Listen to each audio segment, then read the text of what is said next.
Welcome to the Lambton College International Graduate Services and Support Center, your dedicated resource for navigating life after graduation. We know the journey can be complex, from understanding immigration processes to making career decisions and expanding your professional network. That's why we're here, to simplify these challenges and support your transition into Canadian life. At the International Graduate Services and Support Center, our mission extends beyond your academic achievements. We are here to facilitate your successful integration into the Canadian workforce and society.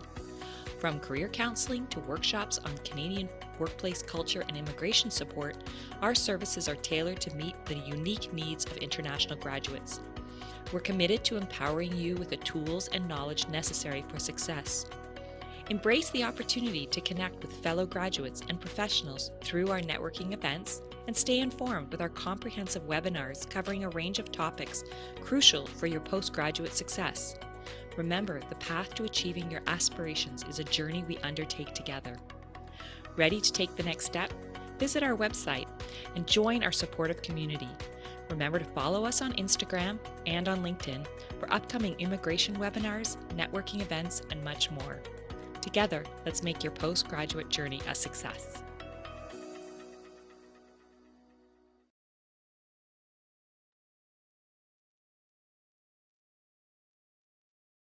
All right, good morning, everyone, and welcome to today's webinar. We're all happy to have you here with us today.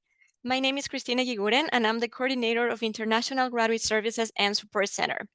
We are recording this webinar, so we invite you to follow us on our YouTube channel where you can watch this webinar and our previous webinars as well, and also you will get the recording shortly. I also want to invite you to follow us on social media, Instagram and LinkedIn. This is where we post our next events, and we're trying to build this community bigger and bigger every time. So follow us and stay tuned for our next events. As you know, this center is dedicated to assisting you, our international graduates, as you seek employment and settle into Canadian life following graduation. International graduates from all four campuses, Mississauga, Toronto, Sarnia, and Ottawa, have access to immigration guidance and services, career advice, and networking events. Also, there are many, many reasons why you can take pride in being a Lambton graduate. And one of the reasons is the center, because we're here to support you all the way, even after graduation. You know that we're one of the few colleges that has a graduate center, so we do care about your future and your future plans here in Canada.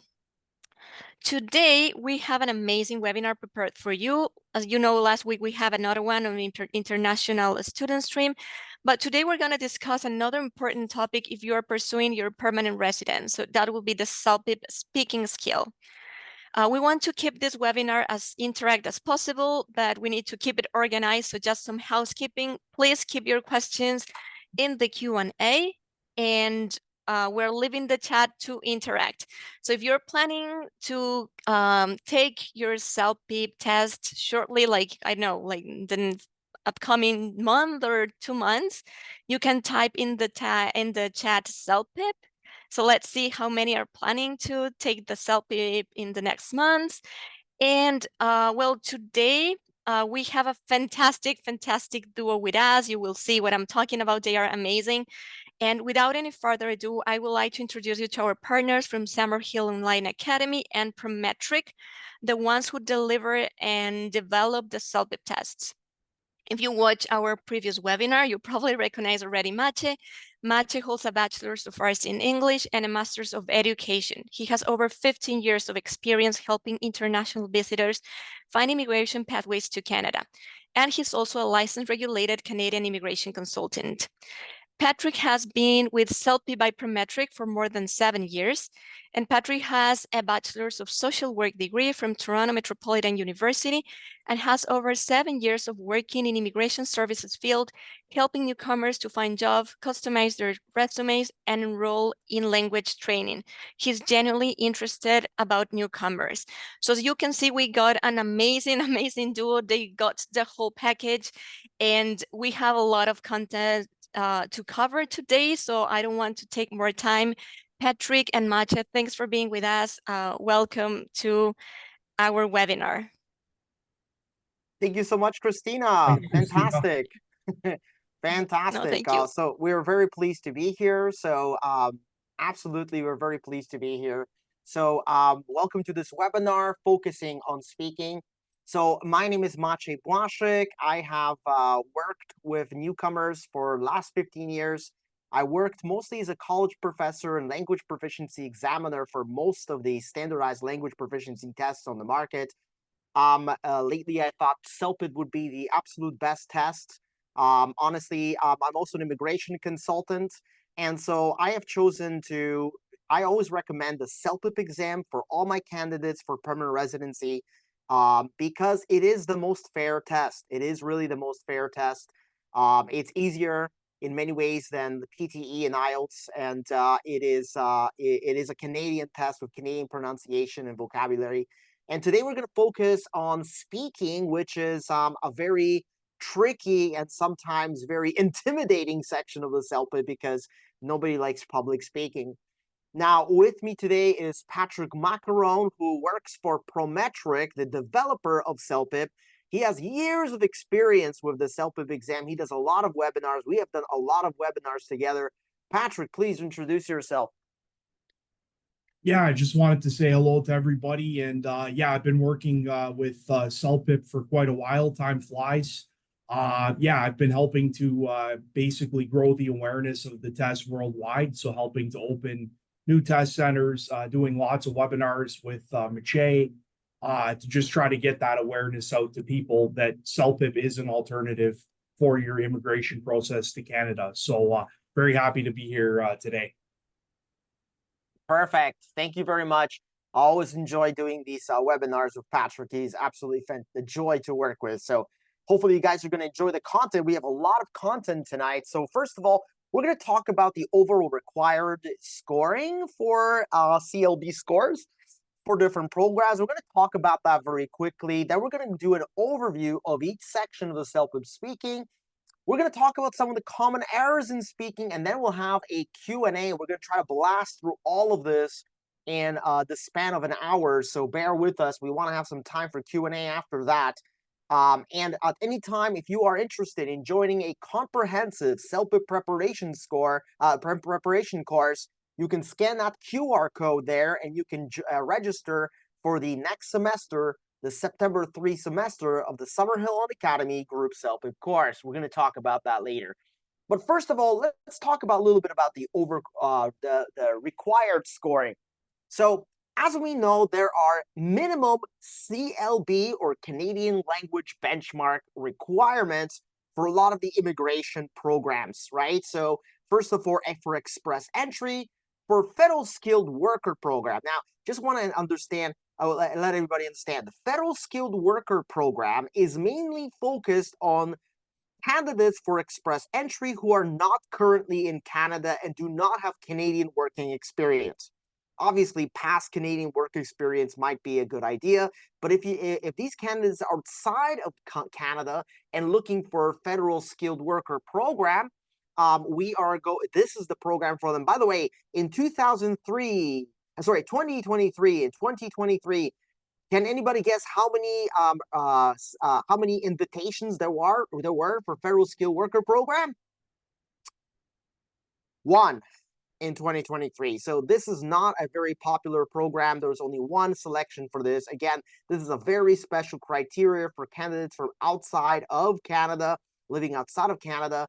And again, you need a CLB 7 as a minimum there. For the Federal Skilled Trades Program, the minimum will be speaking, listening CLB 5, reading and writing CLB 4, right? Again, these are minimum requirements. These are minimum requirements that are necessary for the Federal Skilled Trades Program. And again, if you are in the Federal Skilled Trades Program, you have finished an apprenticeship program and you have a blue seal, this means you get additional 50 points for provincial certification of qualification, which of course, again, boosts your scores. Even if you're doing Federal Skilled Trades, I would always advise you to go beyond the minimum requirements. We're going to talk about that in a second. And again, for the Canadian Experience class, very important for Canadian Experience class, I think a majority of our attendees are on a postgraduate work permit because they are graduates of Lambton.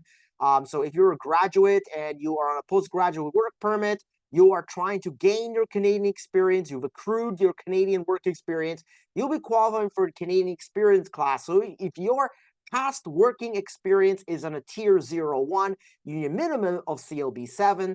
But if you're in a tier 2 or 3, you need a minimum of CLB 5, right? Now, again, when we're thinking about provincial nominee programs, this is much different. They're not looking for very high minimum scores. Again, though, you may need to have a very high score in order to qualify for some programs. The Ontario International Nominee Program really does require a high score in order to, in the CLB score, in order to get selected in many situations, but not always. In general, though, what you want to do is you want to maximize your Canadian language benchmark CLB score in order to get a high CRS score. Now, if you're only getting a CLB score of about 4 or 5, you're getting about 48 CRS score. That's not very high, right? It doesn't matter if it's CLB 4, CLB 5, you're still getting CRS 48 if you're on that band. When you jump from 5 to 6, you're getting +3 points for each skill. So +3 for speaking, listening, reading, and writing, for a total of CRS 60 if you're reaching band 6. Now, if you're jumping from 6 to 7, you're only getting a marginal increase in CLB score. As you're only in CRS score. You're only getting 2 CRS score per each skill. Not a huge jump from band 6 and 7. But for 8, you're getting a 6-point increase in each skill: speaking, listening, reading, and writing. So that's a big difference between CLB 7 and 8. However, from 8 to 9, there's a giant leap from 8 points per section. So it really pays off to try to push it to CLB 9. Also, when you reach CLB 9, it also increases your scores from your past and current working experience by a substantial amount. So increasing getting your score at a minimum CLB 9 may often be essential if you're looking to increase, you get a CRS score that will qualify for selection for permanent residency, right? And again, for CLB 10, you're getting an additional 3 points per section. Again, that could make a difference, huge difference for someone for selection too, right? We're looking for at least minimum band 9, though, in order to get those extra points for your work and your Canadian and past foreign working experience. I also advise everyone, if you can get a CLB 6, at least in French, you're going to get an additional points there, right? You can get a maximum of 160 points here if combining your first and second language. Again, if you can speak a little bit of French and you already have a good CLB score, you may want to pursue French as a way of increasing your overall CRS score and availability for other programs as well. Okay, now, again, there are minimum requirements, right? There are minimum requirements, but again, we're looking for minimum requirements. We have to think about, if you're trying to get selected for federal, for Canadian, under Canadian experience class without a provincial nominee program, right? You need to increase your CLB score to the maximum score you possibly can. And I just want to let you guys know that currently, last August, just like last week, August 14th, we had a very low score, a 509 score of the low for invitations. That is a really low score. So there's a trend which shows the scores going down.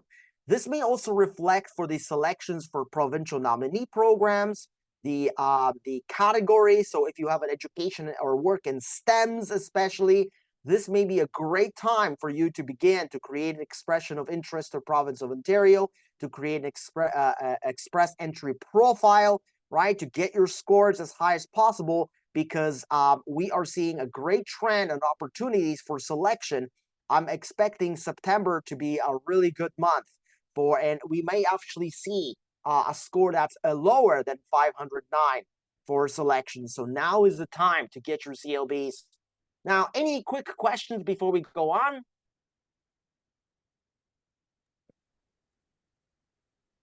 I think it's So all clear so far. Good so far. So we are going to go ahead and get to the meat and potatoes of things. Someone asked me about the course. The course is $650, but there is going to be a discount as well for Lambton College graduates. Stick with us. So let's move on here. So let's talk about the actual CELPIP test. So the CELPIP test, first of all, it's very important to understand what CELPIP examiners are looking for, right? So the CELPIP speaking test is the same for general or LS. LS is only for citizenship. And the minimum requirement for citizenship is CLB4. Can you believe it? So a very low score there for citizenship. But it's very important to understand, right? So it's really important to understand what the test, what examiners are actually looking for when they're scoring your language score, right? What are they doing to when they're scoring your language score? And basically, there is a rubric, right? You're scored on content, vocabulary, listenability, and task fulfillment. Content means your ability to basically provide the answers, to answer every part of the question, right? To answer every part of the question and to be able to answer about unfamiliar topics. Vocabulary is requiring you to answer with specific context-related vocabulary. That is vocabulary specifically about the particular topic. So if I ask for, if I use vocabulary like beautiful, fantastic, wonderful, excellent, super, would this be considered high-ranking, like high-scoring vocabulary? Wonderful, fantastic, excellent, super. Would this be good, high-level vocabulary for CELPIP? Well, probably not, right? I'm not sure if you're here with us, Christina, but Christina, you are wonderful. You are fantastic. You are beautiful. I'm here. You are excellent. And I have some soda. It is wonderful, fantastic, excellent, and beautiful. Did you see the weather? It is wonderful, fantastic, excellent, beautiful. So general vocabulary, generalistic vocabulary that can be sweeping vocabulary is not what we're looking for. Even saying words like green, below, something specific about the topic is going to give us better vocabulary. Listenability, surprising, has to do with your complex sentences. So, so complex sentences, right? We're using subordinative conjunctions like because, if, when, and while. And for task fulfillment, we're talking about tone, right? Tone in general. And by tone, we mean how polite, how formal or informal we sound.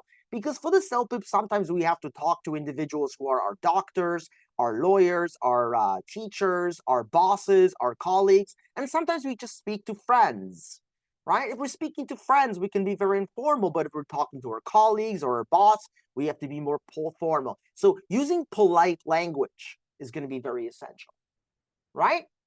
But generally speaking, when we're thinking about what makes a high score for your CELPIP, we're thinking about certain things that we're looking for. Number one, examiners are looking for extension. By extension, we're talking about how much details, how many examples, how many proofs you're actually providing, how you're extending, how much proof are you providing. Cohesion or organization. How well organized is going to be your answer? How organized, right? Spatially, in terms of time, sentence complexity. Again, I cannot emphasize enough.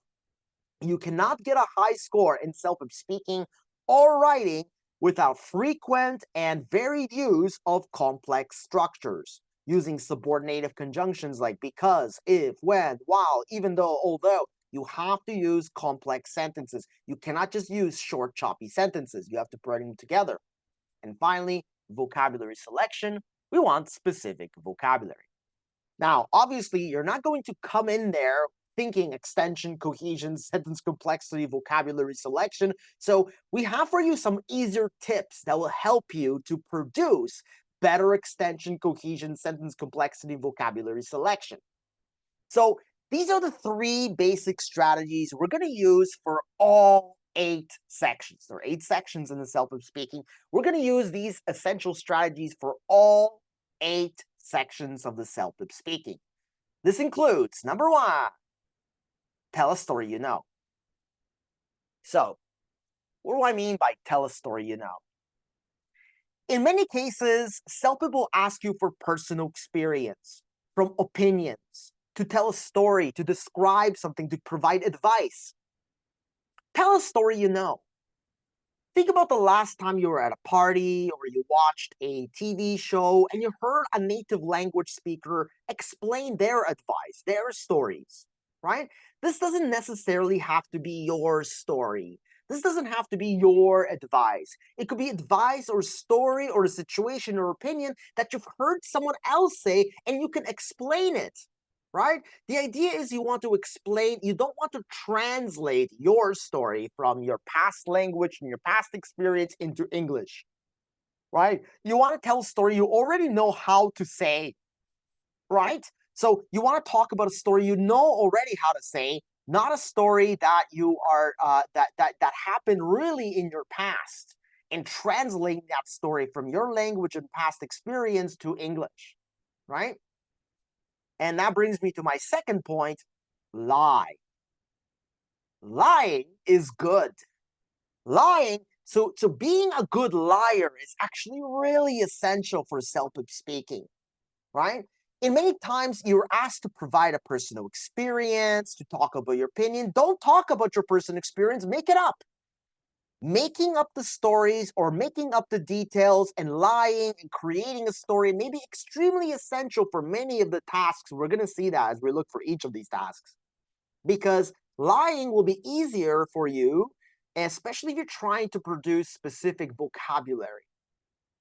And finally, limit your points and focus an extension.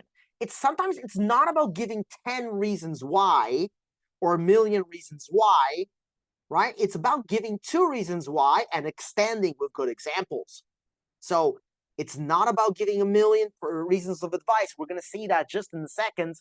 It's about giving more extension and details and proofs and examples for each of your points instead of giving a million points about one particular topic. Okay? We got some questions so far. And anonymous attendee, if you want to schedule, you can book a consultation with Futuresoft Immigration, the sister company of Summerhill Academy. We work with provinces across Canada, including British Columbia, Alberta, Ontario, and the only provinces we do not work with is the Atlantic provinces, Saskatchewan, and Quebec. We work with all provincial nominee programs across the province, across the country, except for Saskatchewan, the Atlantic, and and Quebec. So let's go ahead and get into the meat and potatoes of this presentation. Let's go ahead here and let's take a look at each task. So let's take a look at speaking task 1, giving advice. Here's an example. Your friend is planning to have a business lunch in Toronto next week. Suggest a good place for your friend to have a business meeting.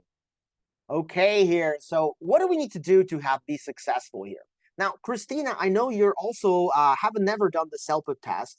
So if you had a question like this, what would be some tips you think you would need? What are things that we need to do?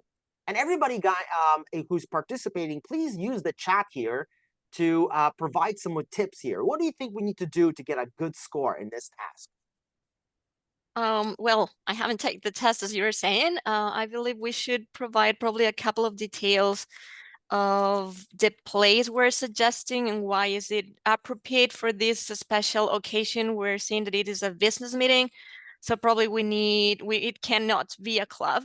So the first suggestion will be to try to find a place where they can relax and chat appropriately. So it will be a quiet place, and find a couple of things that might help the conversation flow. Like probably if they are looking for, I don't know, good food, you can suggest that as well. Like this place is good because it's quiet and the food is amazing. Like just a couple of ideas. All right. Okay, that's perfect. Thank you very much. Absolutely.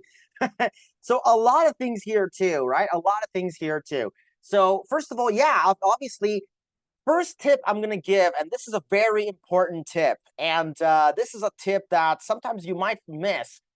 Speak to an audience. You need to imagine or visualize an audience. Imagine you're speaking to a human being, not a machine. So one of the mistakes that candidates make is that, of course, you're sitting in front of a computer and you're recording yourself. So as you're recording yourself, you can imagine you're giving advice in a very robotic and artificial way. But first thing you're going to do is you're going to visualize the audience. You're going to imagine you're speaking to a real person. Hi, Jenny, right? Hi, Marcus. Here, let me give you some advice about this. Let me show you some advice, right? So you need to give advice. When you're giving advice, give advice as if you're giving advice to a real person. And this is important because sometimes you're giving advice to a friend. Sometimes you're giving advice to your boss, which means the second thing is using appropriate tone, right? And again, by tone, right, we need to use proper language advice. We have to be more polite or less polite in giving our advice, more formal, less formal, but we can do that by giving our language of advice. So you could say, you might want to bring your friends to the Pickle Barrel. You could bring your friends to the Pickle Barrel. By the way, Pickle Barrel is a great restaurant at Yonge and Eglinton here in Toronto. Great for business meetings. You should bring your friends to the Pickle Barrel. You ought to bring your friends to the Pickle Barrel. Why don't you bring your friends to the Pickle Barrel? You need to bring your friends to the Pickle Barrel. You must bring your friends to the Pickle Barrel. You have gotta bring your friends to the Pickle Barrel. A lot of different language of advice here. Question for the audience here. Which would be the strongest tone? The blue, green, or red? Which one would be the strongest advice? Which would be the strongest advice? We have blue, blue, blue. Everyone's saying blue so far. Okay, Blue. the strongest advice would be red. Red would be the strongest. You need to. You must. You have got to. That's the strongest advice. What is the most polite advice?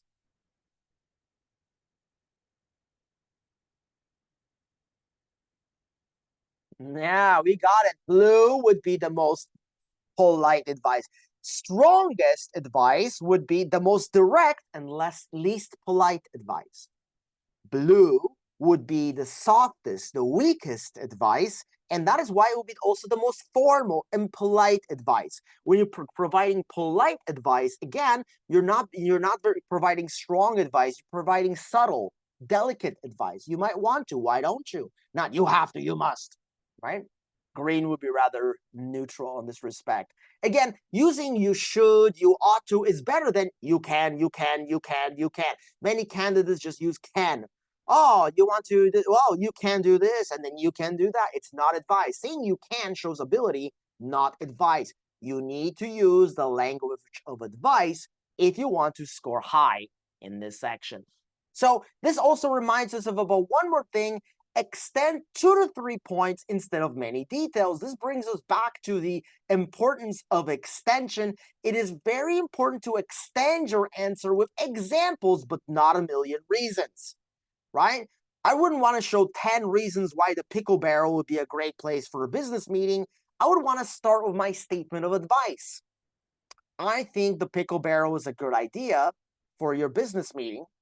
And then show maybe 2.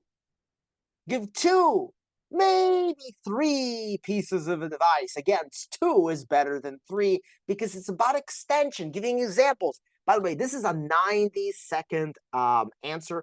There are only 2 90-second answers, section 1 and section 7. And again, we're trying to extend with as many details as possible, examples and details, not reasons. So if you give 7 different reasons why the Pickle Barrel is a great place for a business interview, you will get a substantially lower score. If you compare to if you just give 2 reasons why the Pickle Barrel is a good place to have a business meeting and provide examples and extensions and details about it, right? Proving it, right? So again, extending 2 or 3 points here. Any questions for this section, right? Remembering that this is a 90-second. Any questions here before we go? Sorry, go ahead. Question from Alicia. So in giving advice, the idea is to convince them with supporting details of why? That is exactly it. Proofs, examples, details, right? So it's like, so first of all, the Pickle Barra has a great menu. Okay, give examples about the menu. Be more specific. Again, you're going to be activating more vocabulary. You're going to be more specific with your answers. You have more complex sentences, right? We don't want short, choppy sentences about reason without supports and examples. We want to show why. We want to give reasons why with details and examples, not just one or two sentences, right? Specificity is very important. Specificity provides strong context-related vocabulary, right? So that is going to be task 1. Task 2, talking about a personal experience. All right, let's bring Christina over here. Task 2, talking about a personal experience. Talk about a time when you made a decision about something but then changed your mind. What was the situation? Why did you change your mind? And what was the result? All right, Christina, if you had a question like this, what would you do? What would be your advice? What would be your personal strategy here? Okay, that's a tough one. I And will audience, try. please write your comments too. Yes, please. Go ahead. Yeah, I Christina, go ahead. will try to explain the reasons why I changed my mind. I will briefly mention my first idea where I thought that will be probably my decision, but then I would provide a specific details where I changed my mind, trying to prove a point. So I will kind of compare them both, like the previous option and the current option, if that makes sense. Okay, all It's a right. tough one. I got blank. Like, I don't know. No, fantastic. Very good job. This is so important to understand how tricky these questions are. So first of all, let's take a look at the major tips here. First of all, this is a story. So this is your past tense test. This is your test of your past tenses, Mm. right? So basically, you want to, so yeah, watch your tenses. You have to use past tense here throughout. And again, with the English language, it's very important to use proper verbs. We have regular, irregular verbs. We also want to use a variety of past tenses, right? We want to use simple past, past progressive, present perfect. Present perfect is also past tense, by the way. But yeah, we want to use past tenses correctly, and if possible, to use a variety of past tenses as well. This is very important. So remember, in your mind, you want to answer all of the all of your answer, right? With past tenses. And again, this is your idea to provide a lot of details here. We're trying to give a details, but not details that do not relate to the sub questions, because very important, in that 1 minute, you have to answer all of the sub question. What was the situation? Why did you change your mind? And what was the result? Again, a good way to start this, I'm going to talk about something about something when I change my mind, about a time when I changed my mind. That's it. Do not start with a long context. So I remember I was still in high school and I was 17 years old and I was living in Manila in the Philippines. And I was there going to something high school. And don't start with a context or long context that doesn't address those 3 sub questions. You have to focus your answer to make sure you answer each of those sub questions within that minute, because if you don't answer any one or 2 of those sub questions, you're going to get a lower score. All 3 sub questions must be answered in that time. So very quickly, what was the situation? Why did you change your mind? What was the result? Okay, you need to answer all of those sub questions, right? This is important too. Tell a story you know or invent the story. Lying is going to be very important here, because if you do not lie, you may have a very hard time answering all those sub questions, because if you're trying to tell a real story, you may not have. Sometimes your real story may not fit the requirement of the 3 sub questions. So always think about lying. Lying is always better. And also, when you lie, you're also more dramatic and you're acting out your response. And when you're acting, you're using better intonation, better vocabulary. You sound better all around. So make sure you're relying here. Any questions about task 2? Yeah, Robert, don't set the scene. Don't describe the situation. Don't provide the context. Focus on answering those sub questions, right? Start with answering the questions as much as possible. Robert, do not, right? Do not spend too much time setting up the context. Moving on to speaking task 3. Okay, describing a scene. This one's really tricky because it looks so cute, right? It looks so cute. Christina, tell us, what would you think about the scene? What would you do? It looks like they are in a school in an art class. I will probably describe the teacher is chatting with a couple of students, and everyone is apparently very enthusiastic, painting and enjoying the class, especially the one in the front who was painting a beautiful horse. Yeah, just to Chris, give a context about what's happening. Like the main idea will be like there's a teacher and students. I almost say it graduates, students that are in an art class. yeah, that's fantastic. Well, Christina wouldn't have too many problems with this task at all. This is a I will. really nice task, yeah? So first thing to remember, with 30 seconds to prepare, and you have to speak for 1 minute, it says describe some things that are happening in the picture below as well as you can. Key sentence here, the person with whom you are speaking cannot see the picture, right? So logically speaking, you're trying to describe this picture. So one good way to start this is start with an overview. What I mean here is start with a general overview. What is this? Where is this? Where is this happening?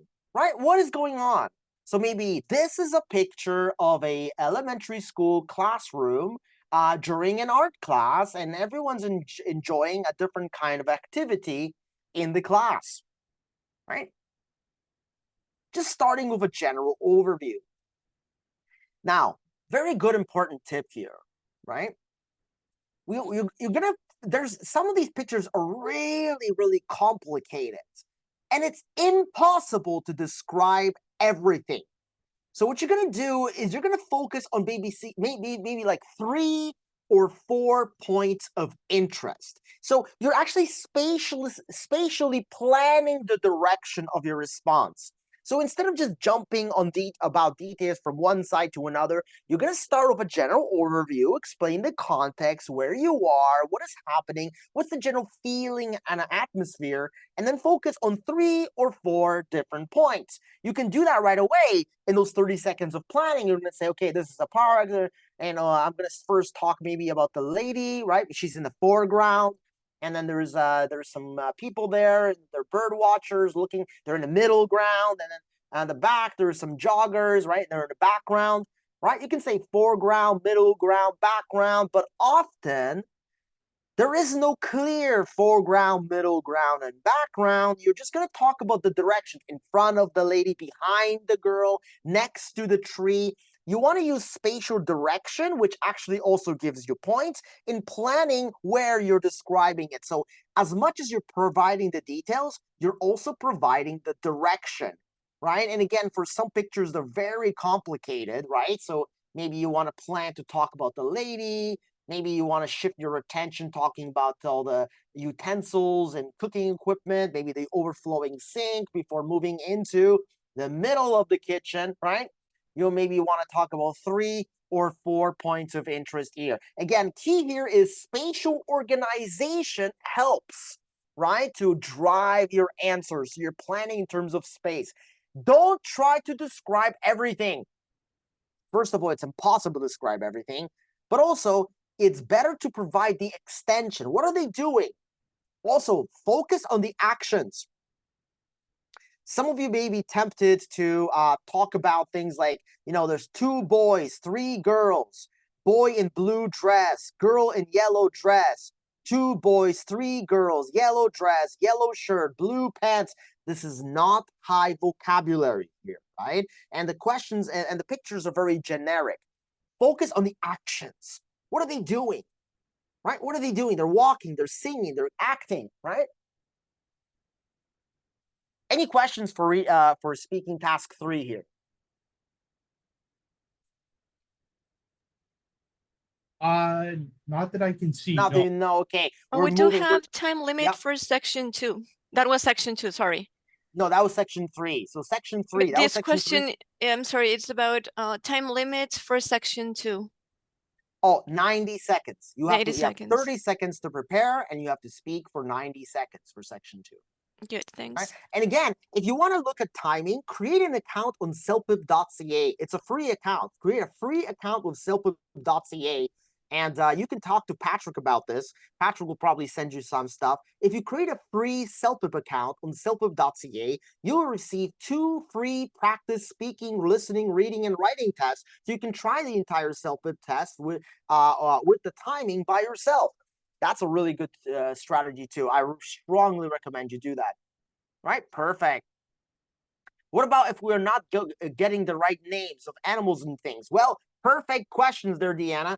It looks like some kind of horse, or looks like some sort of animal.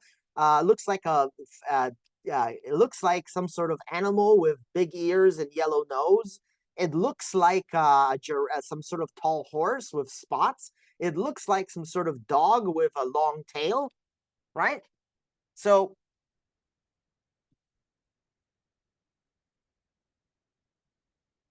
can you start the picture shows? Yeah, this picture shows blah, blah, blah. Absolutely, yeah. Or this is a picture of, or this picture shows, right? Okay, moving on. Speaking task 4. For speaking task 4, we're going to see the same picture as in task 3. But here it says making predictions. In this picture, what do you think will most probably happen next? Christina, what are your speculations for the strategy for this question? I will probably predict that the kid that is in the front painting the horse, he will become a great artist. Because he looks like more interested at the other. So my prediction will probably focus on him. That's absolutely great. In fact, just focusing on one. So very important here is focusing on 1 or 2 points is better than focusing on 5 or 6. Okay, well, you don't want to talk about the prediction, and the teacher will talk to the students, and the students will talk to the teacher, and the boy with the yellow shirt will finish his work, and the girl will finish cleaning, and the boy will. We don't want to do that. Focus on 1 or 2 details and extend the predictions. Again, we don't need to set the context anymore, because we've already done that in section 3. So we don't have to say this is a picture of blah, blah, blah, right? For task 4, we are focusing on 1 or 2 details and providing extension. Now, very important, this is your test of future tenses, right? So maybe, we're talking about future tenses, but also future tenses with the use of probability and for different tenses. Now, very important, this is future tense. So you can say the boy will stay behind, the boy is going to stay behind, but also they are specifically asking you what will most probably happen next. And so if you're looking for the highest possible score, you're also going to have to answer your speculations, or you have to predict with the language of probability. Maybe you can say the boy might want to stay behind, or the boy is probably going to stay behind, or the boy will most likely stay behind. Again, we're predicting with the language of probability, not just simple future tense. And you need to do that. You need to use the language of probability if you're hoping to score band 9 or 10. If you're trying to get a high score here, you have to answer with the language of probability and future tenses correctly, right? Again, it helps to just focus on 1 or 2 points using the language of probability. All right, any questions here?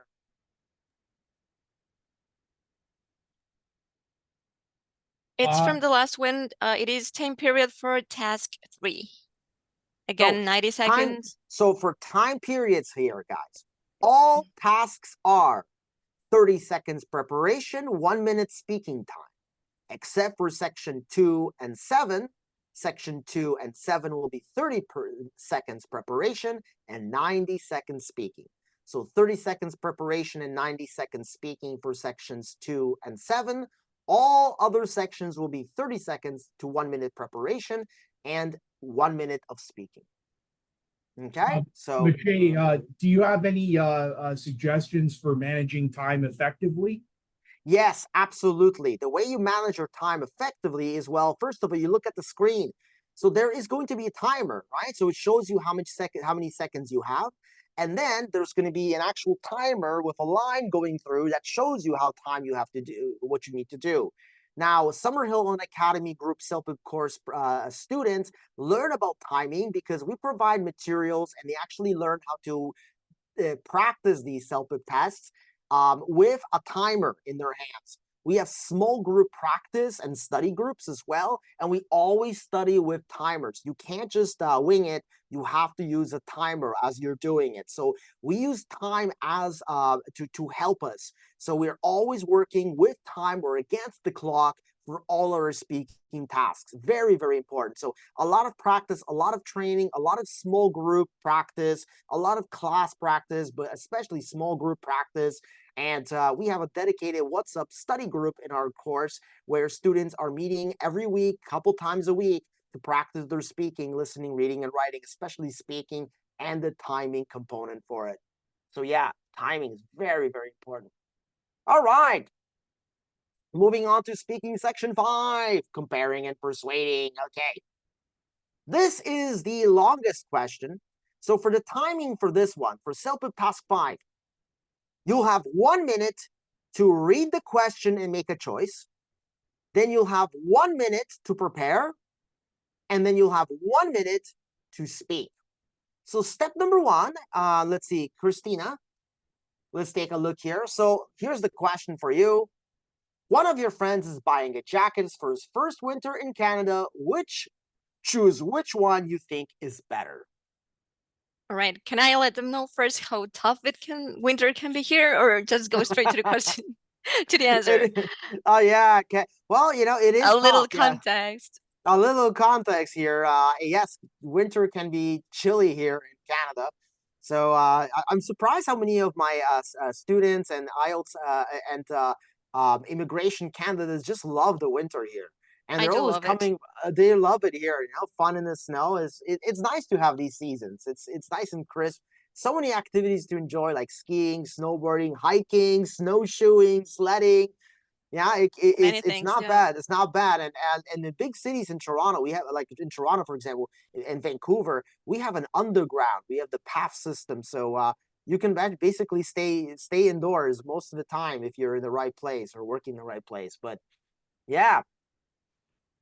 Yeah, all So you right want to then. ask the question? Yeah, go ahead here. Go ahead. I believe that I cannot say if you're going probably to the north, you can get the traditional one. And if you're coming to Toronto, probably the Canadian Goose will work. So we just need to go for one, right? Yeah, which one would you choose? I will choose the Canadian Goose because All right. I will give that person some of the reasons you are coming to Toronto probably. So minus 25 will be enough for you. It will last longer. To give some reasons, I don't know. It's more stylish, but I'm using those words, so I don't know if I can use those words. You can, right? So this is the first part. So Christina just made her choice for the Canada Goose Bomber. Once she makes her choice, the question goes to the second part. And now it says your friend has also made a choice, and your question is convince your friend that your choice is better. And the key here is your friend, sometimes your colleague, sometimes your boss, they make a choice and their choice is worse. Always worse. Sometimes there's like restaurants. You choose a restaurant for a company holiday or company meeting, and your boss chooses like a hot dog stand or something terrible, right? Something really boring, terrible, cheap, awful, right? So it's always worse. Now, Christina would have 1 minute to prepare, and then she'll have to speak for 1 minute. Christina, how would you answer? How would you convince your friend that your choice is better? How would you answer this question? Would you talk about both choices or just one choice? I believe one, and why is You have strongest. to talk about both options. Would you talk about both options equally? No. No. Which option would you talk about more? the one I want that person to choose at the end. So if That's I'm going for right. the Canadian Goose, I will give some like comparison between them both, but give more reasons or more higher time weight to the Canadian Goose one.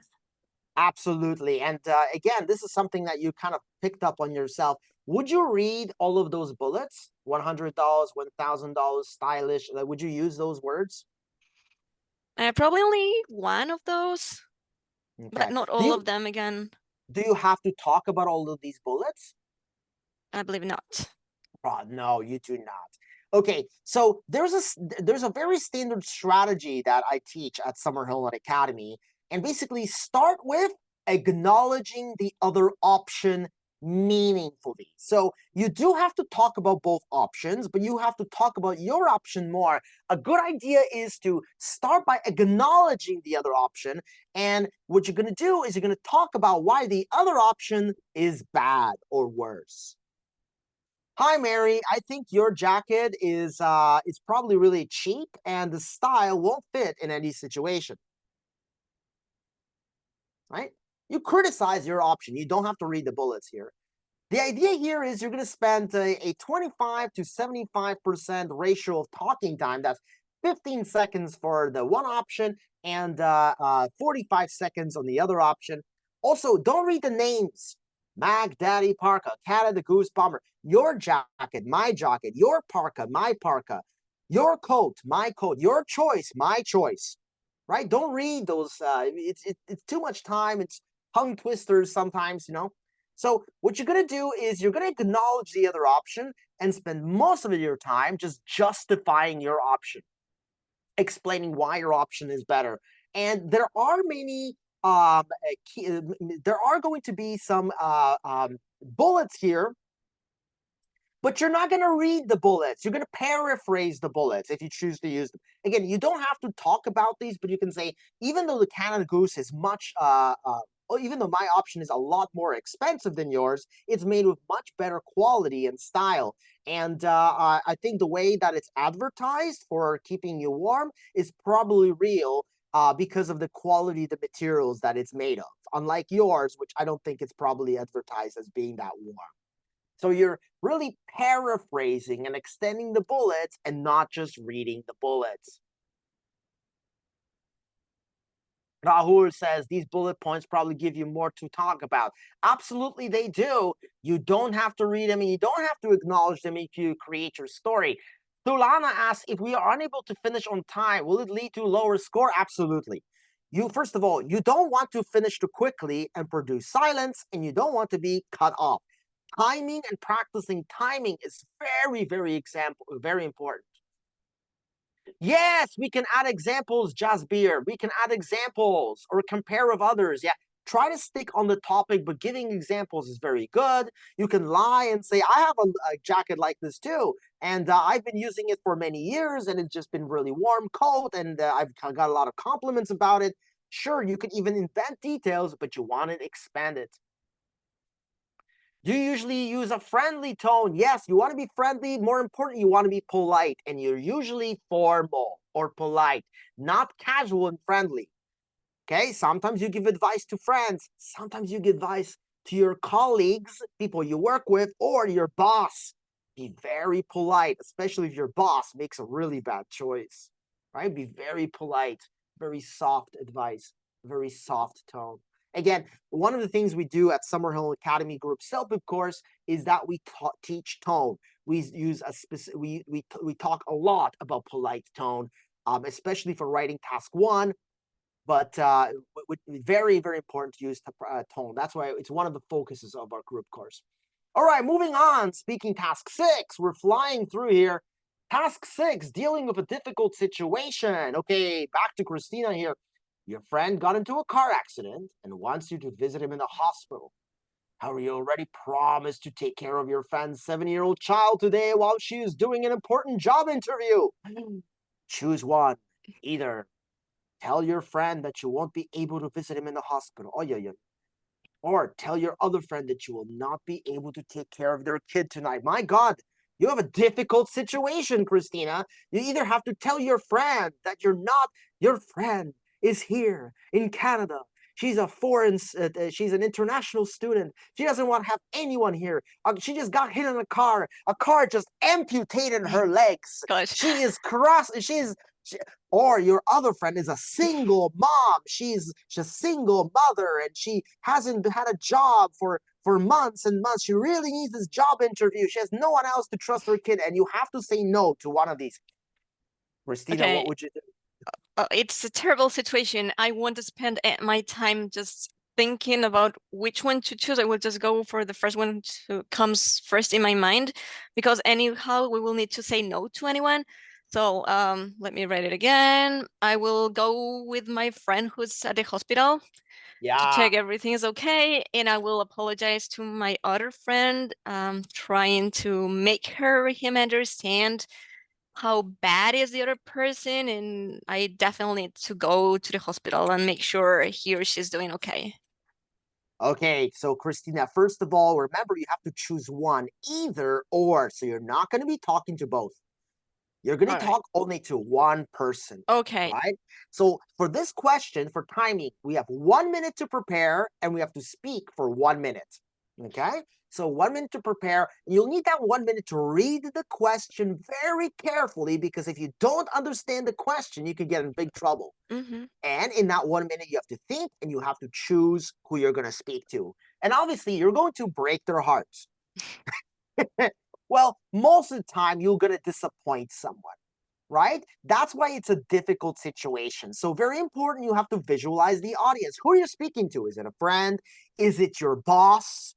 Is it your professor? Is it your colleague, right? Who are you talking to? And the key here is you're going to crush their hearts. You're going to tell them no, probably refuse.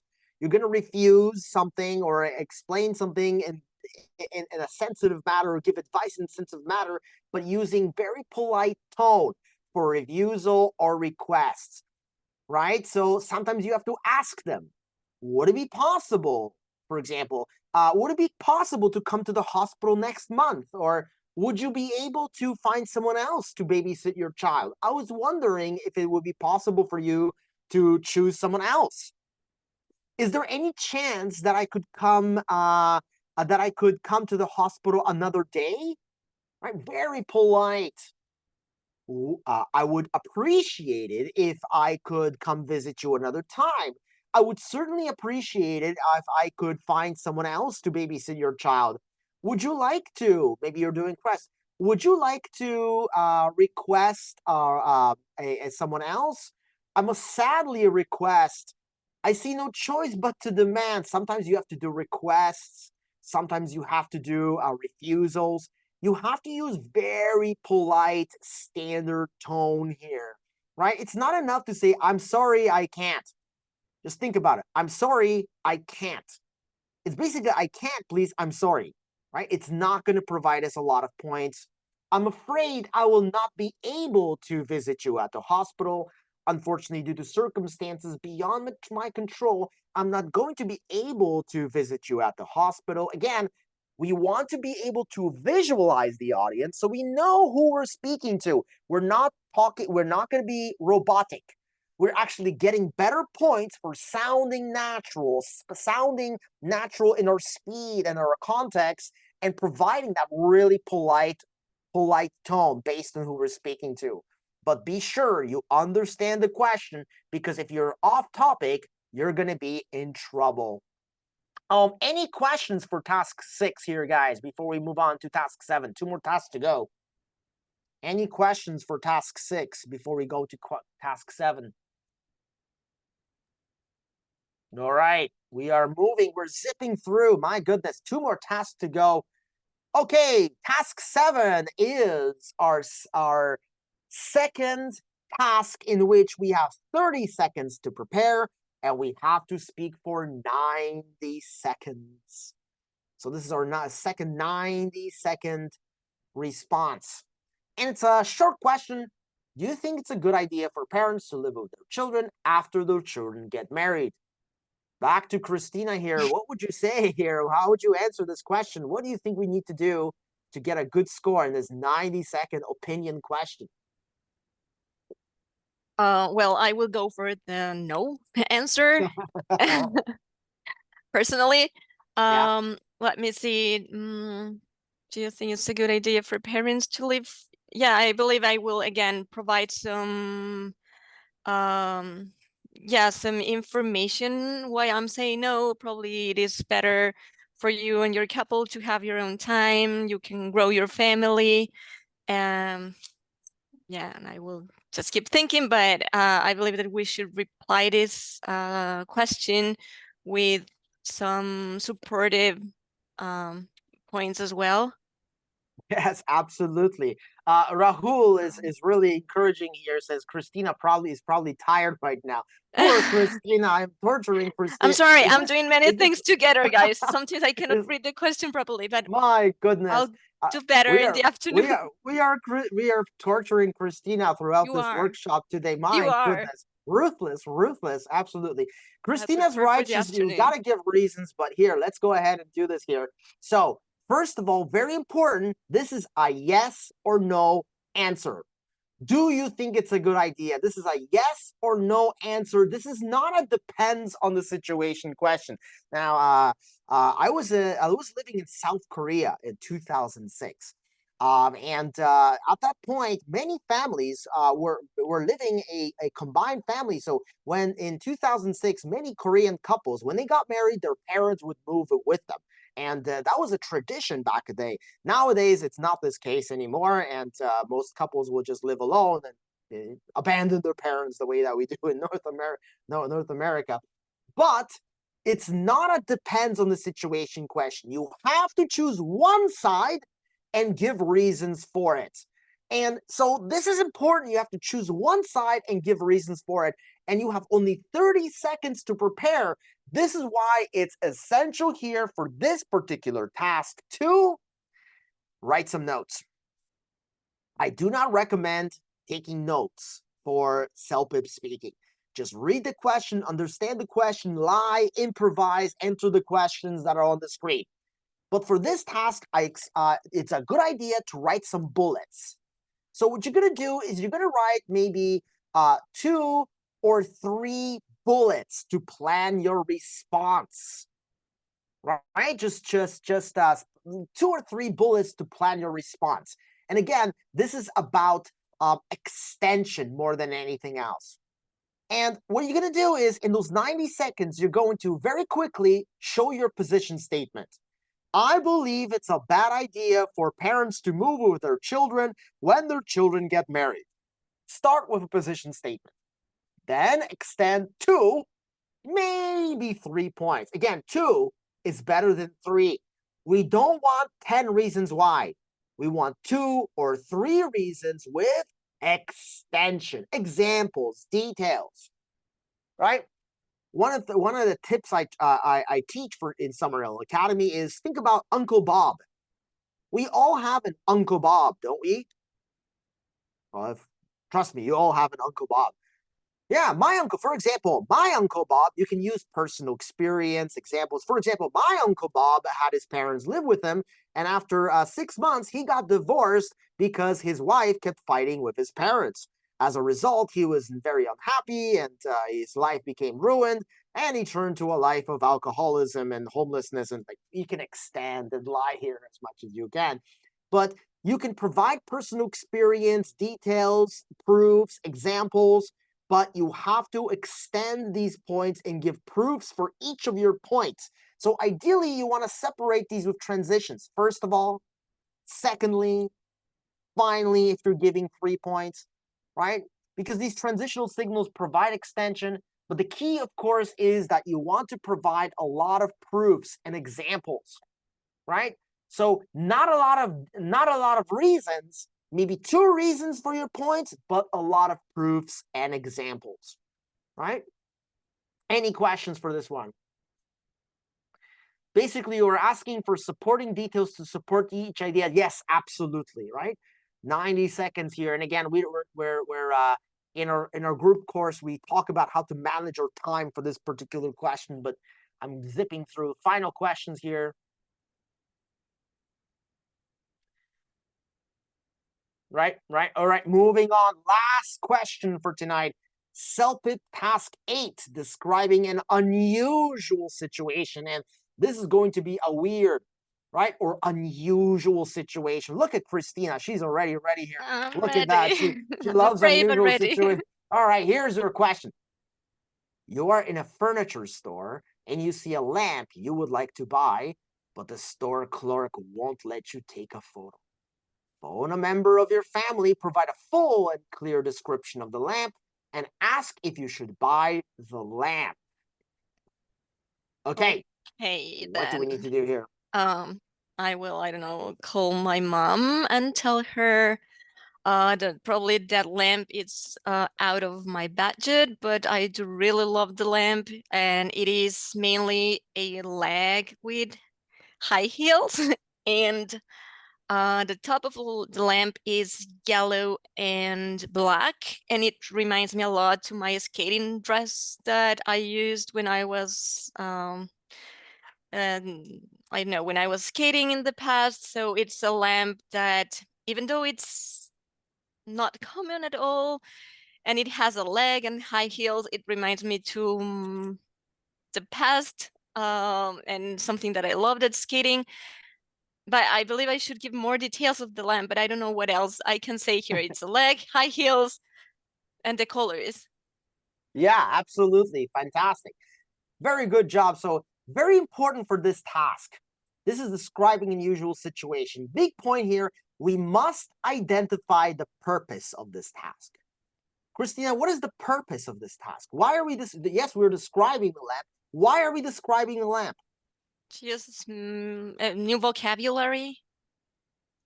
We are describing lamp because we want to ask if we should buy the lamp. This is Oh, important. I didn't ask that. Yeah. Ask if you, this is important. We have to use, our description has to be focused on the context. And sometimes it's ask if you should bring help, ask if they can help you bring the lamp. Ask if they know who the artist is. Ask if they would like ask if they would like the lamp. Ask if you should put aside the lamp for them, right? Right. So it's very important. The context is always different, right? So this is, again, we're not going to write any notes, but you have to understand that there is a context. You are not just describing this object like you would in task 3. There is a hidden context. Ask if you should buy the lamp. You have to ask the specific context, right? The purpose of this task, and anyway, each task will be specific. This is why, even before you look at the picture, read the instructions carefully to make sure you know what the hidden task is, right? Also, don't start with a general overview. Hi, Johnny. I'm in a furniture store and I would like to buy the lamp, but the clerk is not letting me take a photo. So I'm calling you to ask you if I should buy the lamp. Don't do that. You're wasting a lot of time. You only have 1 minute here. Best way is to start by acknowledging the context. Start with the context and then focus on the description. So you could say, hey, Mom, I was wondering if I should buy this lamp. So this is a lamp that's shaped like a woman's leg, and it's standing on a base with a high heel and a black stocking, and the top is a lampshade, or that looks like a dress with a black frilly under bottom. And it's only $100, and it's glowing throughout. You can focus most of your attention on the description, but start by acknowledging the context. Don't start with a general background. Just start to, hi, Johnny, I was wondering if I should buy the lamp. Hi, Johnny, I was wondering if you know the artist. I was wondering if you can help me bring this, right? And then focus on the description, right? Now, in those 30 seconds of preparation, you may also plan the direction, because the direction, starting from the bottom to the top, from the left to the right, from the back to the front, will also help you to generate more descriptive detail for this task, right? Remember, this is about precision and completeness in the right context, not just a description. Any questions for task 8 here before we move on? Okay, awesome. So generally speaking, guys, we've talked about the overall strategies for each of the 8 sections. There's so much more to talk about. If you want to if you like to join the group CELPIP course, the next group CELPIP course starts in September 3rd, and we're going to basically spend a week for each of, we're going to be talking very intensively about each of these topics, looking at timing, strategies for each. There's just so much more to go. But we want to avoid certain common errors in speaking. Just to sort of give you guys a sort of summary, these are the errors that you certainly want to avoid. Okay, number 1, right? Common errors to avoid in speaking. 1, don't tell the truth. Telling the truth may be problematic, right? Lying is good, right? If you try to tell the truth, you may not be able to answer every part of the question. You may find yourself translating from one language to another. Lying is good. You should all learn to be excellent liars to be great in CELPIP. 2, not playing the role. Don't sound robotic. Don't think I'm doing a test. Think I'm speaking to real people. I'm speaking to my boss. I'm trying to convince a friend. I'm giving advice to a friend. I'm describing an object to my family member. Imagine you're in a role. Imagine you're in an audition, not a test. Imagine you're auditioning for a movie. You're an actor. You're playing a role. This will change your vocabulary, will make you sound natural, and also make you less nervous. A lot less anxiety. You're going to feel a lot less anxiety if you're acting a role, imagining you're in a real situation, than imagining you're on a test, right? So don't be afraid of sounding dramatic and acting out, because your emotions will provide you with better intonation, vocabulary, and overall make you sound more natural. And very important, make sure you answer every part of the question. Not answering every part of the question could be a big error, right? Missing one of the sub-questions could be a big problem. Not answering the context in section 8 could be a big problem. So always, always make sure you answer every part of the question. Okay? So this brings us to our Q&A answer session. So there you go. This is going to be the end of our Q&A, starting with Q&A. And just a quick reminder, guys, for those of you guys, I also had to do the CELPIP exam. I actually had to do the CELPIP test a while ago. And when I became a regulated Canadian migration consultant, and so, I clearly had the experience with CELPIP, and I thought the CELPIP was great. So I actually designed a CELPIP group course. This is a complete group CELPIP course. The next group CELPIP course starts September 3. This is going to be a 40-hour group CELPIP course. And we have a special deal. The regular price is $650 for the 40-hour group CELPIP course, which includes all the materials, daily homework exercises, 2 speaking and writing mock tests. I also put a course outline in the chat. If you scan the QR code, you can I will send you a complete course package with more information. And if you are a Lambton College graduate, you can use the promo code 242 and receive $50 off from your 40-hour CELPIP group course.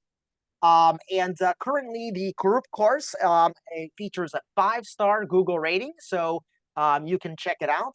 So once again, it's a $650 course with $50 off using promo 242. And the next course will begin September 3. So if you scan my QR code, I would be happy to help you out.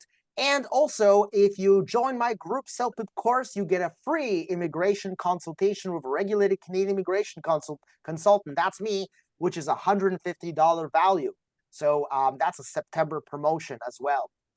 So let's move to the Q&A answer. So let's see, are there any questions here?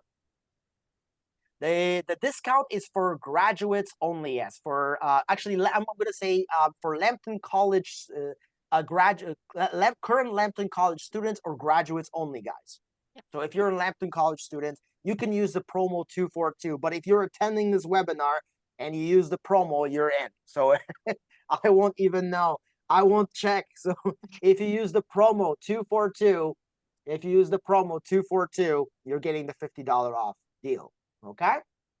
Right. Someone wants to know if you have any tip to improve vocabulary. Absolutely. Read more. So a couple things. Read. There's no better way of increasing vocabulary than reading. Now, I know that there are books like 5,000 essential vocabulary for CELPIP or IELTS. No.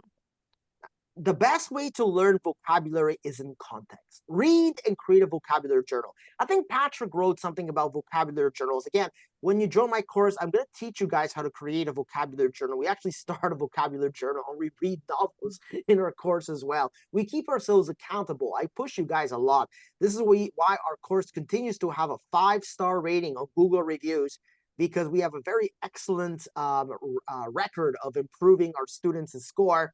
Right, we consistently get students getting 9s and 10s in the CELPIP because we push you guys a lot.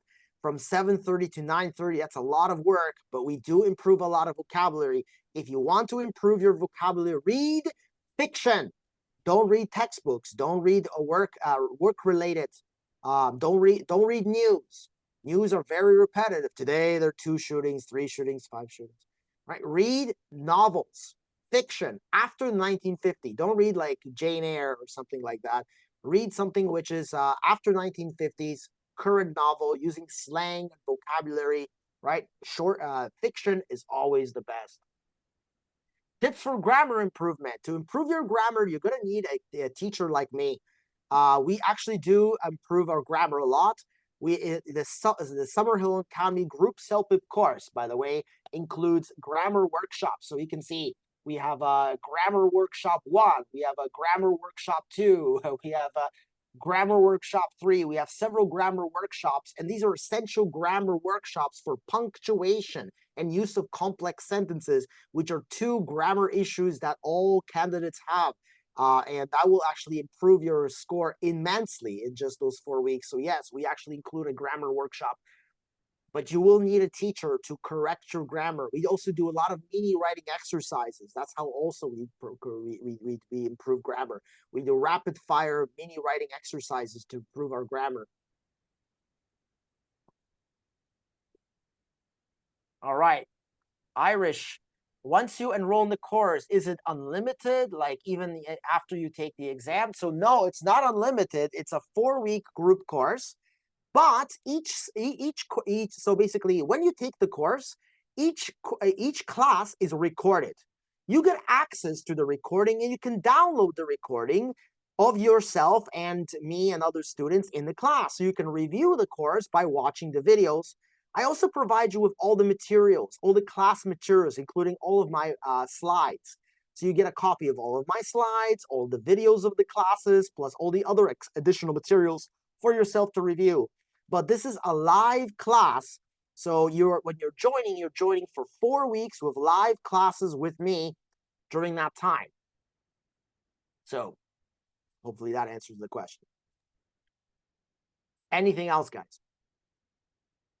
Irish asks, once you enroll in the course, is it unlimited, like even after you take the exam? Yeah, I think I just answered that answer just sorry now. about that. So yeah, it's not unlimited. It's a course. So basically, it has a beginning and it has an end. It has 40 hours of live classes with me. These are interactive small group classes of 6 to 12 students.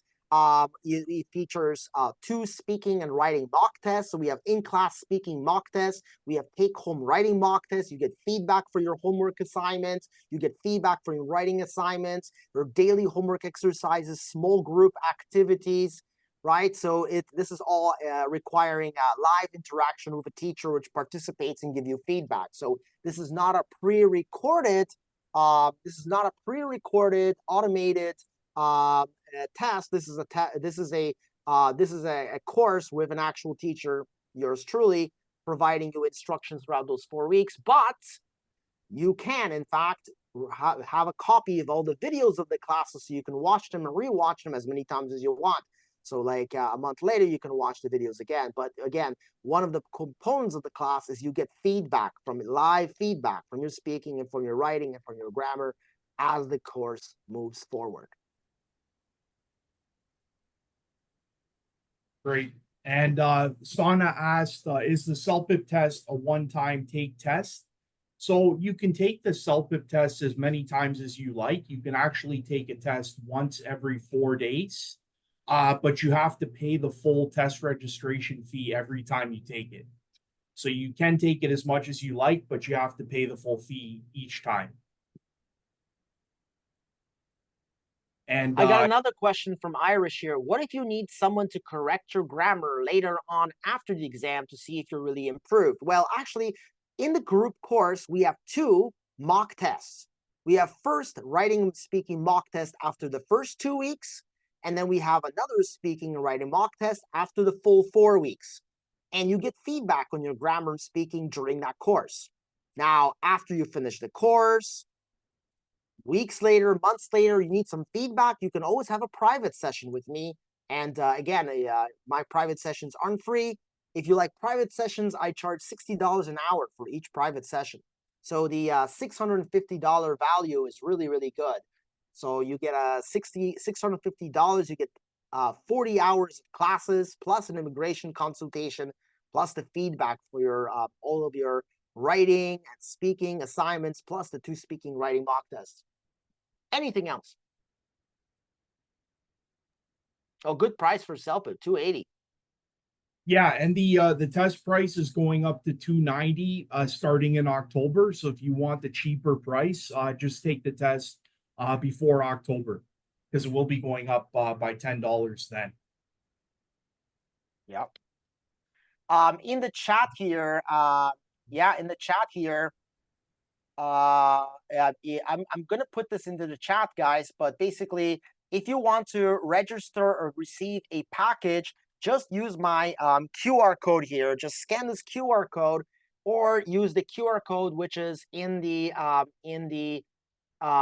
chat there, and just fill out my form, and I'll send you a complete course package, including start and end dates, price, and all the information, and a copy of the course outline as well, so you guys can take a look. In fact, I'm also putting the course outline into the chat.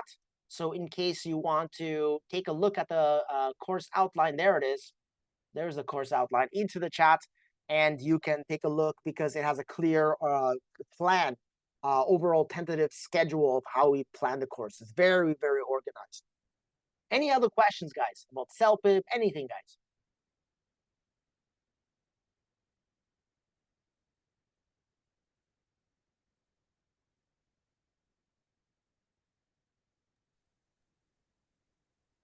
All right, we have answered everything thanks to Patrick. Thank you, Patrick. Patrick, fantastic. Amazing. It is fantastic indeed.